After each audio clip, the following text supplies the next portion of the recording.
The American Rivals of Sherlock Holmes, The Axton Letters, by William McHarg and Edwin Balmer. Part 2. Why, what is it, Mr. Trant? The girl cried. This is so taken up with the wreck and the death of Lawler, the psychologist touched the last letter, that there is hardly any more mention of the mysterious man. But you said since Mr. Axton has come home he has twice appeared, and in your room. Miss Waldron, please, give me the details of his first appearance, or visit, I should say, since no one really saw him, Mr. Trant, the girl replied, still watching the psychologist with wonder. I can't tell you much, I'm afraid. When Mr. Axton first came home, I asked him about the mysterious friend, and he put me off with a laugh and merely said he hadn't seen much of him since he last wrote. But even then I could see he wasn't so easy as he seemed. And it was only 2 days after that, or nights, for it was about 1 o'clock in the morning, that I was awakened by some sound which seemed to come from my dressing room. I turned on the light in my room and rang the servant's bell. The butler came almost at once, and, as he is not a courageous man, roused Mr. Axton before opening the door to my dressing room. They found no one there and nothing taken or even disturbed, except my letters and my writing desk. Mr. Trant, my aunt, who has been taking care of me since my mother died, was aroused and came with the servants. She thought I must have imagined everything, but I discovered and showed Mr. Axton that it was his letters to me that had appeared to be the ones the man was searching for. I found that 2 of them had been taken and every other typewritten letter in my desk, and only those had been opened in an apparent search for more of his letters. I could see that this excited him exceedingly, though he tried to conceal it from me, and immediately afterwards he found that a window on the first floor had been forced. So some man had come in, as I said. Then last night, it was early this morning, Mr. Trant, but still very dark, a little before 5 o'clock. It was so damp, that I had not opened the window in my bedroom, which is close to the bed, but had opened the window of my dressing room, and so left the door between open. It had been closed and locked before, so when I awoke I could see directly into my dressing room. Clearly, of course not at all clearly, but my writing desk is directly opposite my bedroom door, and in a sort of silhouette against my shaded desk light, which he was using, I could see his figure. A very vague, monstrous-looking figure, Mr. Trant. Its lower part seemed plain enough, but the upper part was a formless blotch. I confess at first that enough of my girl's fear for ghosts came to me to make me see him as a headless man, until I remembered how Howard had seen and described him, with a coat wrapped around his head. As soon as I was sure of this, I pressed the bell button again, and this time screamed, too, and switched on my light. But he slammed the door between us and escaped. He went through another window he had forced on the lower floor with a queer sort of dagger knife, which he had broken and left on the sill. And as soon as Howard saw this, he knew it was the same man, for it was then he ordered me not to interfere. He made off after him, and when he came back, he told me he was sure it was the same man. This time, too, the man at your desk seemed rummaging for your correspondence with Mr. Axton. It seems so, Mr. Trant, but his letters were all merely personal, like these letters you have given me. Yes? Amazing. Trant leaped to his feet, with eyes flashing now with unrestrained fire, and took 2 or 3 rapid turns up and down the office. If I am to believe the obvious inference from these letters, Miss Waldron, coupled with what you have told me, I have not yet come across a case, an attempt at crime, more careful, more cold-blooded, and withal more surprising. A crime? An attempt at crime, Mr. Trant? Cried the white and startled girl. So there was cause for my belief that something serious underlay these mysterious appearances? Cause. Trot swung to face her. Yes, Miss Waldron. Criminal cause.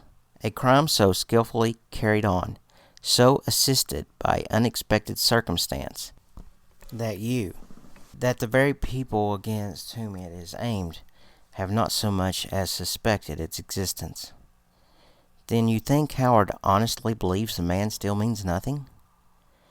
The man never meant nothing, Miss Waldron, but it was only at first the plot was aimed against Howard Axton, Trot replied. Now it is aimed solely at you.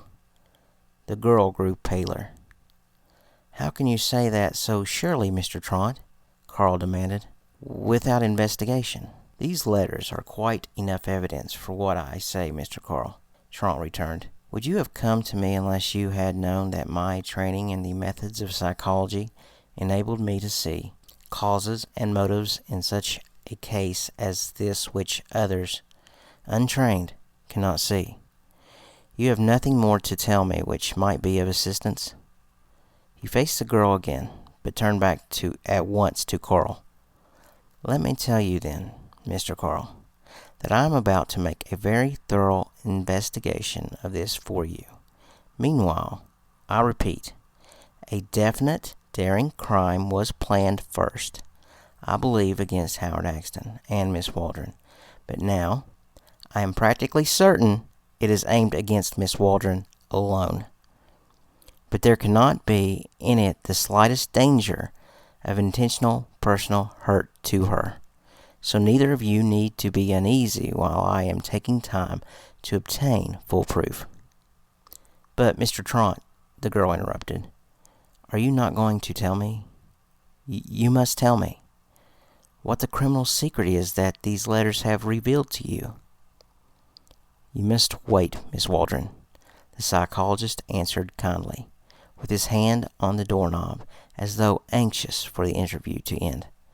What I could tell you now would only terrify you, and leave you perplexed how to act while you were waiting to hear from me. Now, leave the letters, if you will, and the page from the Illustrated News, he said suddenly as the girl began gathering up her papers. There's only one thing more. You said you expected an interruption here from Howard Axton, Mr. Carl. Is there still a good chance of his coming here, or must I go to see him? Miss Waldron telephoned to me in his presence, to take her to see you. Afterwards she left the house without his knowledge.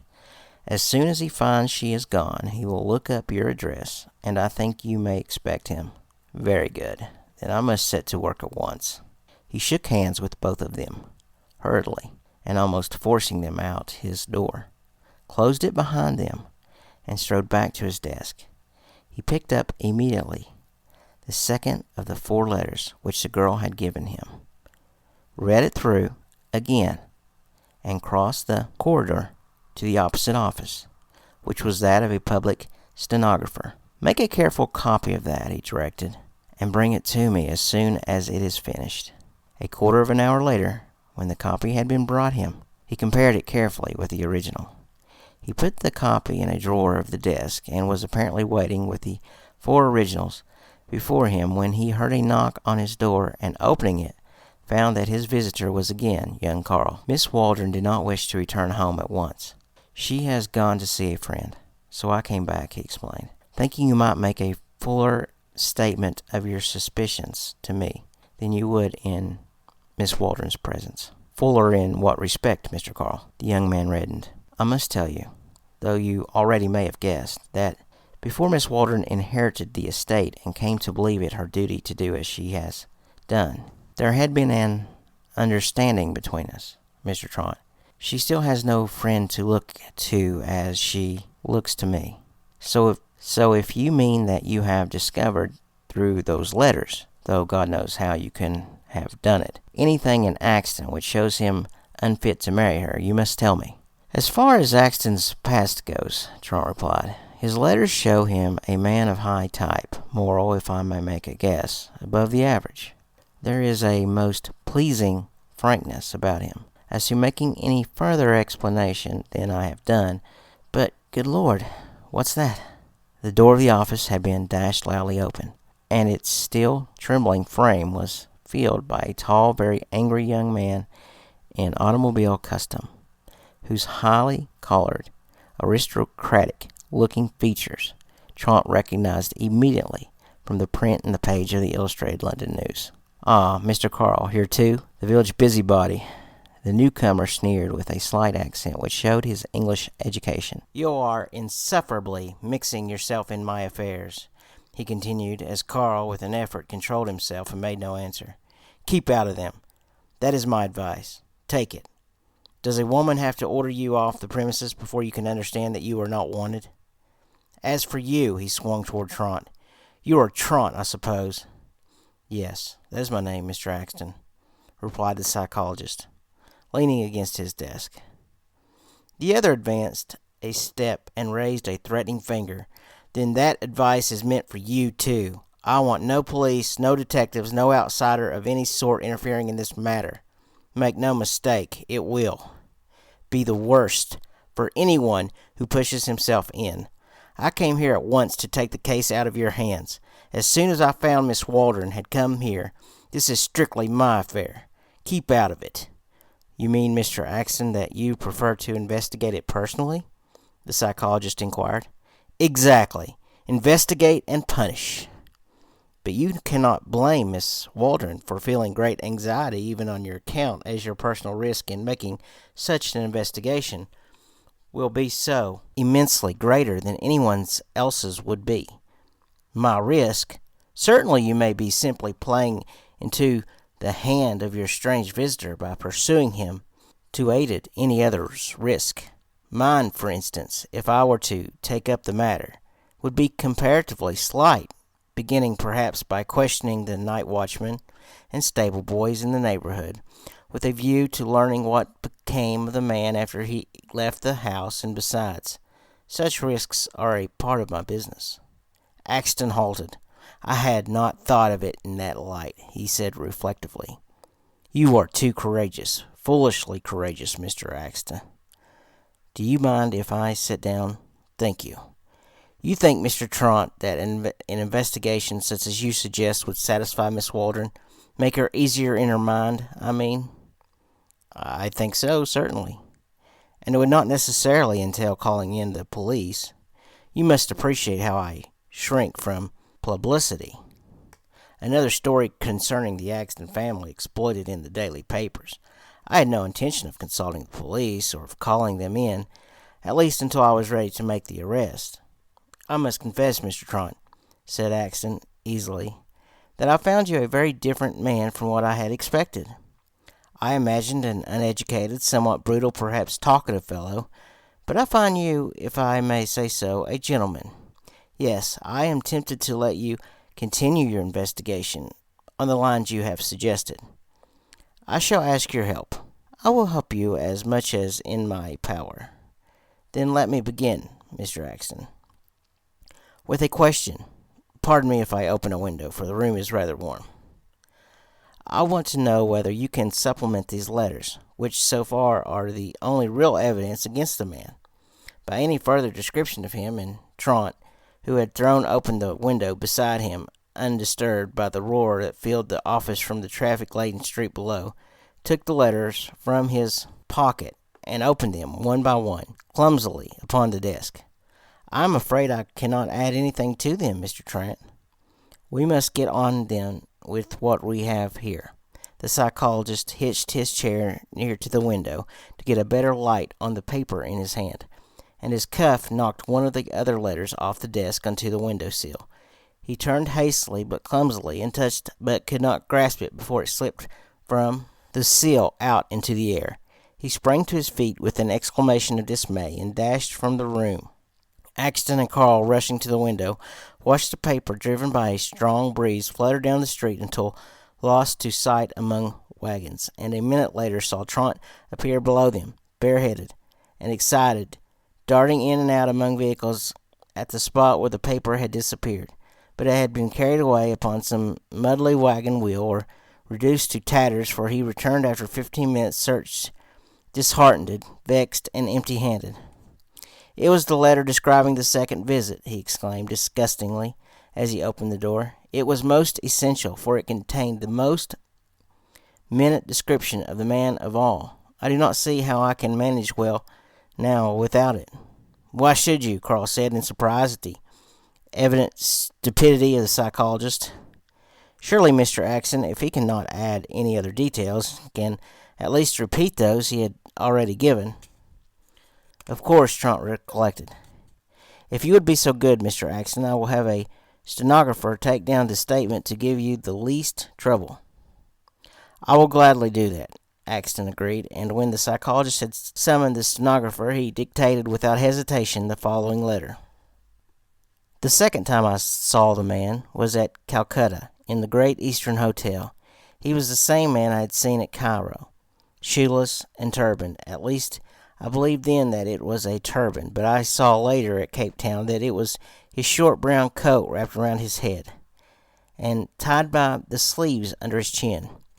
We had at the Great Eastern two whitewashed communicating rooms opening off a narrow dirty corridor, along whose whitewashed walls, at a height of some 2 feet from the floor, ran a greasy smudge, gathered from the heads and shoulders of the dark-skinned, white-robed native servants who spent the night sleeping or sitting in front of their masters' doors.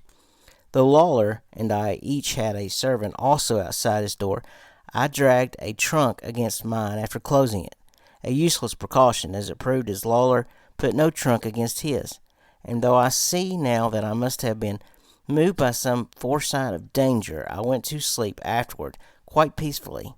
I awakened somewhat later in a cold and shuddering fright, oppressed by the sense of some presence in my room.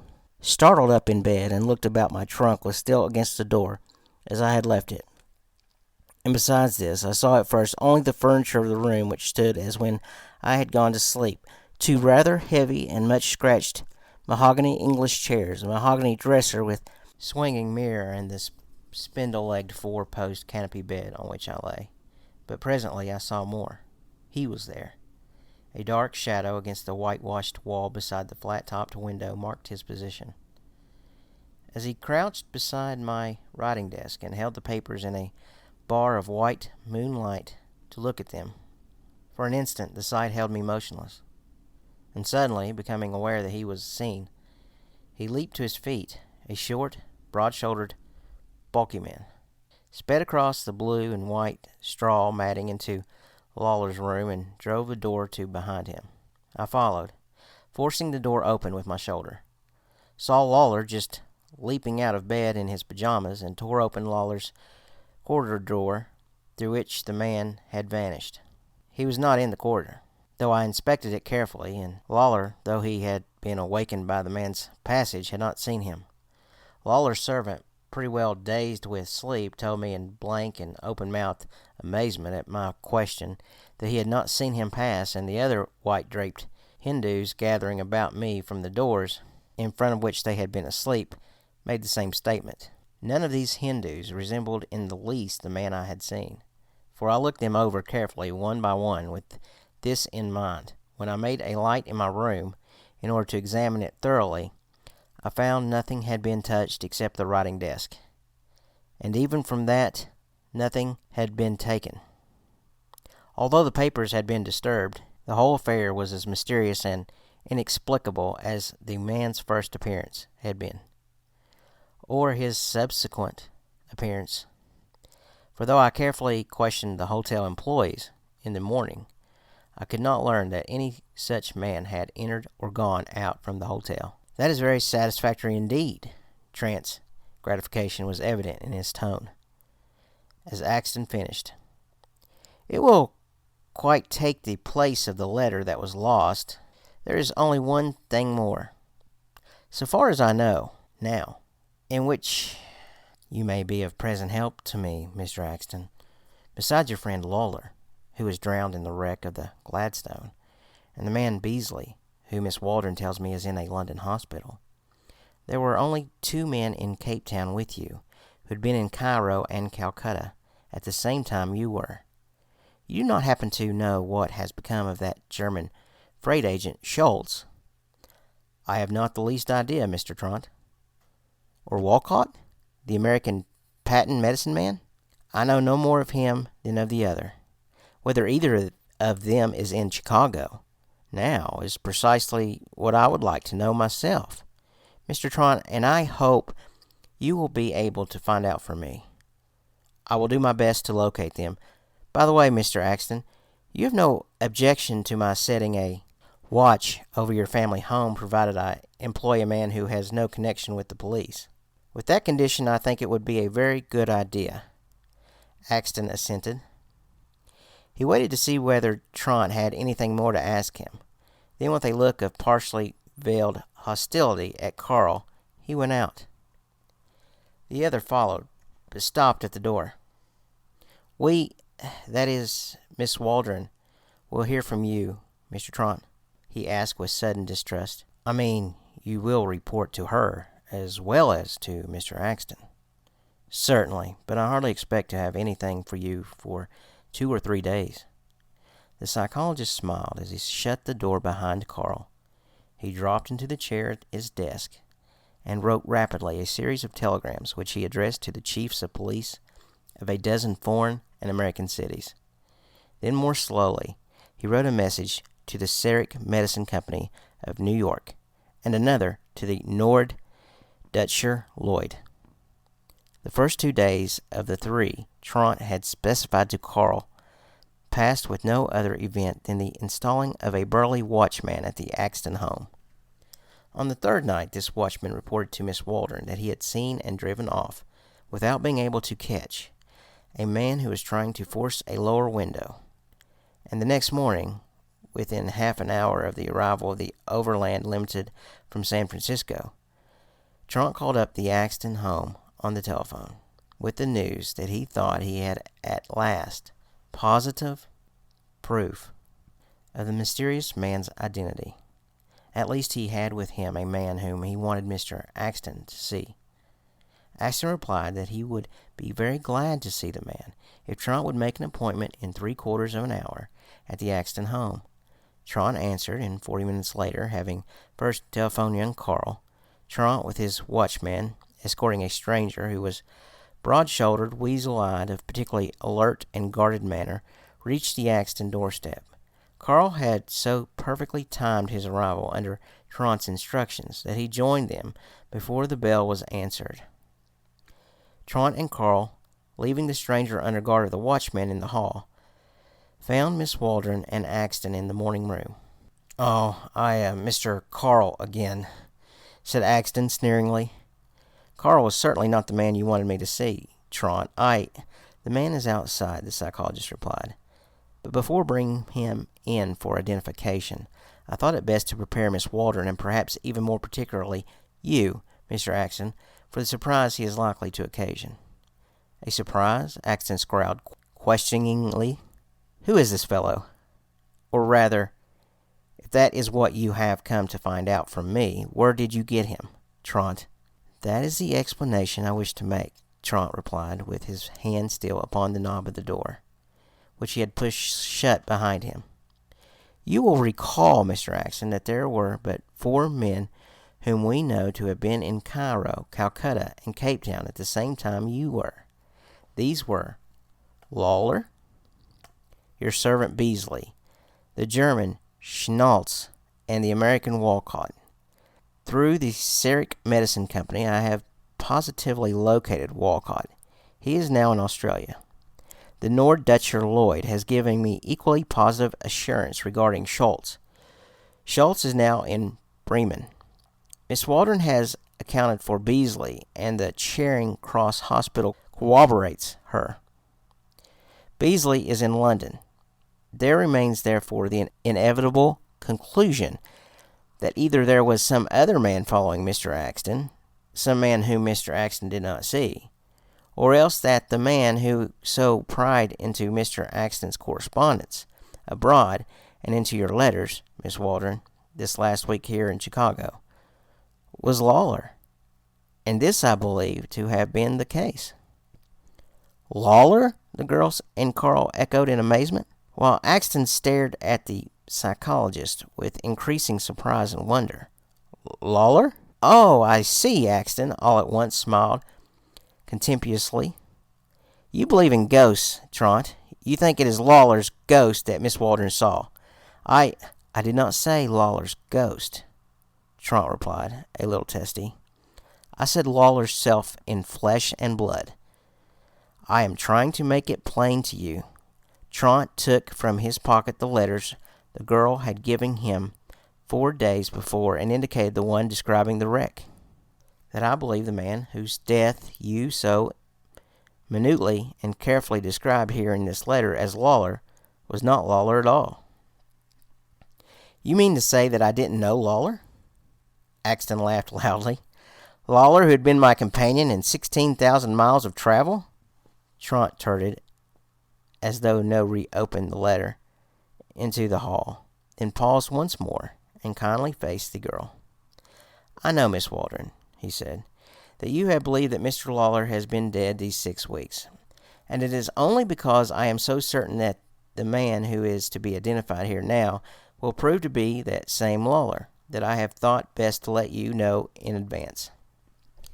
He threw open the door and stood back to allow the Irish watchman to enter, preceded by the weasel-faced stranger.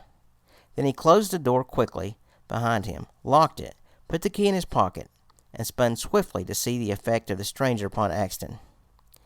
That young man's face, despite his effort to control it, flushed and paled, flushed and went white again.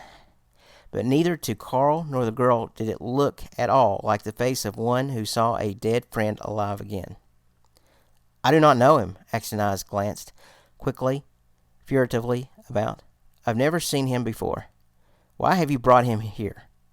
This is not Lawler." "No, he is not Lawler," Trot agreed, and at his signal the Irishman left his place and went to stand behind Axton. "But you know him, do you not? You have seen him before. Surely I need not recall to you the Special Officer Burns of the San Francisco Detective Bureau." "That is right.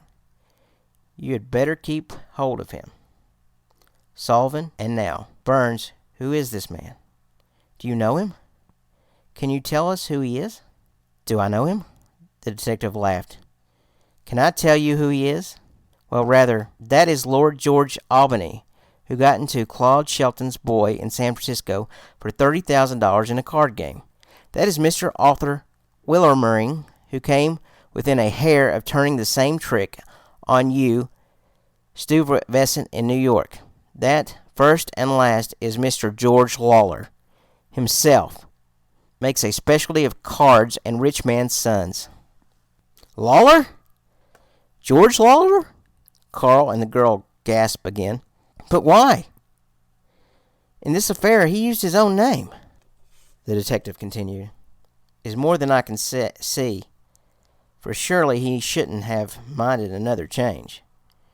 "He met Mr. Howard Axton in London," Trot suggested, "where there was still a chance that the card cheating in the Sussex Guards was not forgotten, and he might at any moment meet someone who recalled his face. It was safer to tell Axton all about it and protest innocence." "Howard Axton?" the girl echoed, recovering herself at the name. "Why, Mr. Trot, if this is Mr. Lawler, as this man says, and you believe, then where is Mr. Axton? Oh, where is Howard Axton?" "I'm afraid, Miss Waldron," the psychologist replied, "that Mr. Howard Axton was undoubtedly lost in the wreck of the Gladstone. It may even have been the finding of Howard Axton's body that this man described in that last letter. Howard Axton drowned. Then this man, Mr. George Lawler's specialty being rich men's sons," said the psychologist. "I suppose he joined company with Howard Axton because he was the son of Nimrod Axton. Possibly he did not know at first that Howard had been disinherited, and he may not have found it out until the second Miss Axton's death, when the estate came to Miss Waldron, and she created a situation which at least promised an opportunity. It was in seeking this opportunity, Miss Waldron, among the intimate family affairs revealed in your letter to Howard Axton, that Lawler was 3 times seen by Axton in his room, as described in the first 3 letters that you showed to me. That was it. Was it not, Lawler?" The prisoner, for the attitude of Sullivan and Bums left no doubt now that he was a prisoner, made no answer. You mean, Mr. Trot, the eyes of the horrified girl turned from Lawler as though even the sight of him shamed her, that if Howard Axton had not been drowned, this man would have come anyway? I cannot say what Lawler's intentions were if the wreck had not occurred, the psychologist replied, for you will remember that I told you that this attempted crime has been most wonderfully assisted by circumstances. Lawler, cast ashore from the wreck of the Gladstone, found himself, if the fourth of these letters to be believed, identified as Howard Axton, even before he had regained consciousness, by your stolen letters to Howard which he had in his pocket. From that time on he did not have to lift a finger, beyond the mere identification of a body, possibly Howard Axton's, as his own. Howard had left America so young that identification here was impossible unless you had a portrait, and Lawler's undoubtedly had learned from your letters that you had no picture of Howard. His own picture, published in the news over Howard's name, when it escaped identification as Lawler, showed him that the game was safe and prepared you to accept him as Howard without question. He had not even the necessity of counterfeiting Howard's writing. As Howard had the correspondent's habit of using a typewriter, only two possible dangers threatened him. First was the chance that if brought in contact with the police, he might be recognized. You can understand, Miss Waldron, by his threats to prevent your consulting them, how anxious he was to avoid this.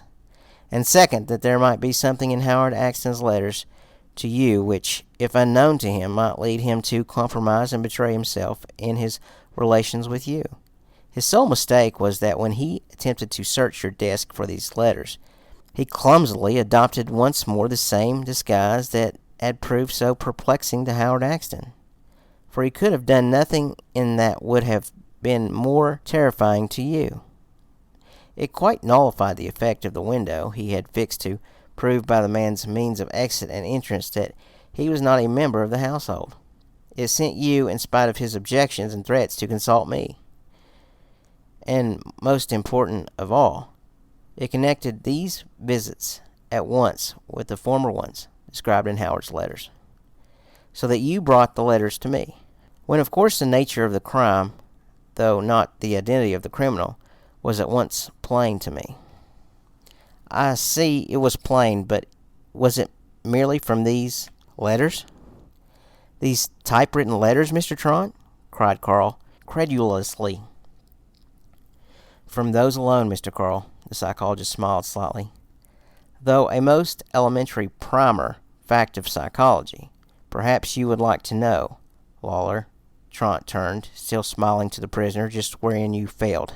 And as you will probably never have another chance, such as the one just passed, for putting the information to practical use, even if you were not, as Mr. Burns tells me, likely to retire for a number of years from active life, I am willing to tell you. The prisoner turned on Trot, his face, now grown livid, with an expression of almost superstitious questioning. Did you ever happen to go to a light opera with Howard Axton, Mr. Lawler? Asked Trot, and find after the performance that you remembered all the stage settings of the piece, but could not recall a tune? You know you cannot recall a tune, Lawler. While Axton perhaps could whistle all the tunes, but could not remember a costume or a scene. Psychologists call that difference between you and Howard Axton a difference in memory types. In an almost masterly manner, you imitated the style, the tricks and turns of expression of Howard Axton in your letter to Miss Waldron describing the wreck. Not quite so well in the statement you dictated in my office, but you could not imitate the primary difference of Howard Axton's mind from yours. That was where you failed. The change in the personality of the letter writer might easily have passed unnoticed as it passed Miss Waldron, had not the letters fallen into the hands of one who, like myself, is interested in the manifestations of mind. For different minds are so constituted that inevitably their processors run more easily along certain channels than along others. Some minds have a preference, so to speak, for a particular type of impression. They remember a sight that they have seen. They forget the sound that went with it. or they remember the sound and forget the sight. There are minds which are almost wholly ear minds or eye minds. In minds of the visual or eye type, all thoughts and memories and imaginations will consist of ideas of sight. If of the auditory type, the impressions of sound predominate and obscure the others. The first three letters you handed me, Miss Waldron, the psychologist turned again to the girl, were those really written by Howard Axton as I read through them. I knew that I was dealing with what psychologists call an auditory mind. When in ordinary memory he recalled an event he remembered best its sounds. But I had not finished the first page of the fourth letter when I came upon the description of the body lying on the sand. A visual memory so clear and so distinct, so perfect, even to the pockets descended with sand, that it startled and amazed me, for it was the first distinct visual memory I had found. As I read on, I became certain that the man who had written the first three letters, who described a German as guttural and remembered the Americans as nasal, could never have written the fourth. Would that first man?